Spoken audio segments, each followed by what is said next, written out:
एक तरफ China 6th generation के फाइटर जेट बना, 4th जनरेशन फाइटर्स का ही टारगेट पूरा नहीं कर पाए हैं। हम अभी भी 40 साल पुराने प्रोजेक्ट पर अटके हैं। यहाँ फाइटर एयरक्राफ्ट तेजस की बात हो रही है। ये प्रोजेक्ट साल 1984 में शुरू किया गया था।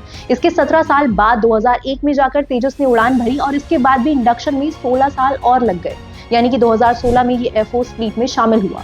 दुख की बात है कि 2009 में ऑर्डर किया गया 40 एयरक्राफ्ट का बैच अब तक भी डिलीवर नहीं हुआ है। तेजस फाइटर जेट सरकारी कंपनी हिंदुस्तान एरोनॉटिक्स लिमिटेड यानी HAL बनाती है। हाल ही में air chief marshal AP Singh ने कंपनी की स्लो प्रोडक्शन कैपेबिलिटी को लेकर चिंता जाहिर की।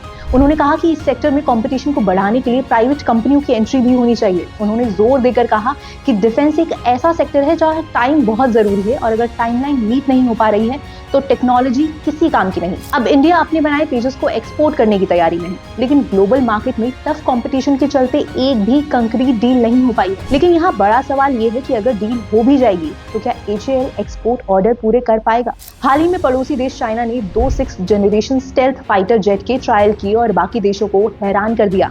उनके जेट मौजूदा 5th जनरेशन फाइटर से काफी एडवांस है। इनके साथ US भी अपनी डिफेंस फोर्स तेजी से बढ़ा रहा है। हैरानी की बात है कि फिलहाल इंडिया के पास कोई 5th जनरेशन स्टेल्थ जेट नहीं है। हमारी एयरफोर्स फ्लीट का सबसे एडवांस कॉम्बैट एयरक्राफ्ट 4.5 जनरेशन वाला डसॉल्ट राफेल है, जो कि हमने फ्रांस से खरीदा है। आपको क्या लगता है, आत्मनिर्भर भारत और मेक इन इंडिया जैसे इनिशिएटिव वाकई इफेक्टिव है या ये ग्राउंड रियलिटी से कोसों दूर है? अपनी राय कमेंट सेक्शन में लिखकर जरूर बताएं। ऐसी ही और वीडियोस के लिए फॉलो करना ना भूलें इकोनॉमी वाला।